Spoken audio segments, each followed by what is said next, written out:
ಒಂದು ಕಡೆ ಇದು ಸುಳ್ಳು ವಿಡಿಯೋ ಅಂತ ರಾಮಚಂದ್ರ ರಾವ್ ಅವರು ಒಂದು ಸ್ಪಷ್ಟನೆಯನ್ನ ಕೊಡ್ತಾರೆ.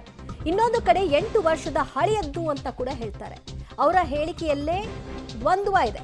ಇದು ಬೆಳಗಾವಿಯಲ್ಲಿದ್ದಾಗ ತೆಗೆದ ವಿಡಿಯೋ ಅಂತ ಅವ್ರು ಹೇಳೋ ಹೊತ್ತಿನಲ್ಲಿ ಗಮನಿಸಬಹುದು ನೀವು.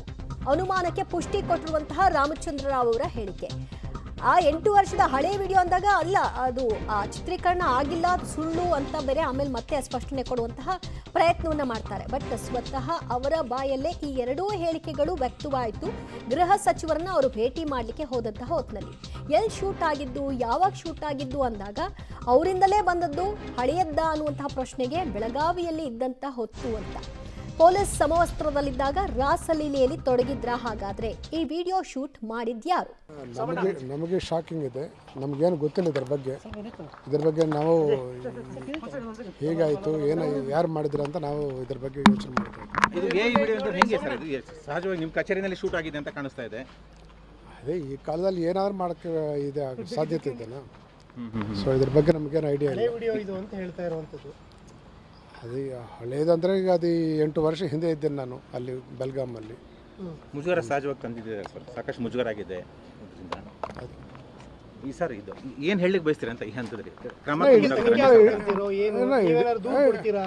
ನಾನು ಅದ್ರ ಬಗ್ಗೆ ನಾವು ಅಡ್ವೊಕೇಟ್ ಮಾತಾಡಿ ನಾವು ಇದು ಕ್ರಮ ತಗೊಂಡಿದ್ವಿ ಮಾಡಿ. ಆಮೇಲೆ ಜನಾರ್ದನ್ ರೆಡ್ಡಿ ಅವರು ಸಹ ತಮ್ಮ ಮೇಲೆ ಆರೋಪ ಮಾಡ್ತಾರೆ. 12 ಜನ ಸಚಿವರು ಮತ್ತು ಶಿಸ್ತು ಕ್ರಮ ಜರುಗಿಸಿ ಎಷ್ಟೇ ಎತ್ತರದ ಅಧಿಕಾರಿಯಾದರೂ ಕೂಡ ಕಾನೂನಿಗಿಂತ ಯಾರು ದೊಡ್ಡವರಲ್ಲ. ಅವ್ರ ಮೇಲೆ ಶಿಸ್ತಿನ ಕ್ರಮ ತಗೊಳ್ತಕ್ಕಂಥ ಕೆಲಸವನ್ನು ಮಾಡ್ತೀವಿ.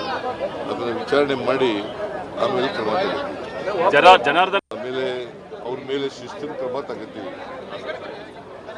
ಶಿಸ್ತು ಕ್ರಮ ಜರುಗಿಸಿ ಎಷ್ಟೇ ಎತ್ತರದ ಅಧಿಕಾರಿಯಾದರೂ ಕೂಡ ಕಾನೂನಿಗಿಂತ ಯಾರು ದೊಡ್ಡವರಲ್ಲ. ಅವ್ರ ಮೇಲೆ ಶಿಸ್ತಿನ ಕ್ರಮ ತಗೊಳ್ತಕ್ಕಂಥ ಕೆಲಸವನ್ನು ಮಾಡ್ತೀವಿ. ಅದನ್ನು ವಿಚಾರಣೆ ಮಾಡಿ ಆಮೇಲೆ ಕ್ರಮ ತಗೋತೀವಿ. ಆಮೇಲೆ ಅವ್ರ ಮೇಲೆ ಶಿಸ್ತಿನ ಕ್ರಮ ತಗೋತೀವಿ.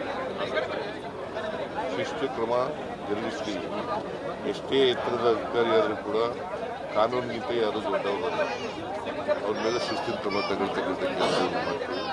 ಅದನ್ನು ವಿಚಾರಣೆ ಮಾಡಿ ಆಮೇಲೆ ಕ್ರಮ ತಗೋತೀವಿ. ಜನಾರ್ದನ್ ರೆಡ್ಡಿ ಅವರು ಸಹ ಸಿಎಂ ಸಿದ್ದರಾಮಯ್ಯನವರು ಕೂಡ ಡಿಜಿಪಿ ರಾಮಚಂದ್ರ ರಾವ್ ಅವರ ರಾಸಲೀಲೆ ಪ್ರಕರಣಕ್ಕೆ ಸಂಬಂಧಪಟ್ಟ ಹಾಗೆ ಸರ್ಕಾರದ ಕ್ರಮ ಏನು ಅನ್ನೋದರ ಬಗ್ಗೆ ಮಾತನಾಡಿದ್ರು. ಎಷ್ಟೇ ದೊಡ್ಡ ಅಧಿಕಾರಿಯಾಗಿದ್ರೂ ಕೂಡ ಕಾನೂನಿಗಿಂತ ದೊಡ್ಡವರಲ್ಲ, ಕಾನೂನು ಪ್ರಕಾರವಾಗಿ ಕ್ರಮ ತೆಗೆದುಕೊಳ್ತೀವಿ ಅಂದಿದ್ದಾರೆ.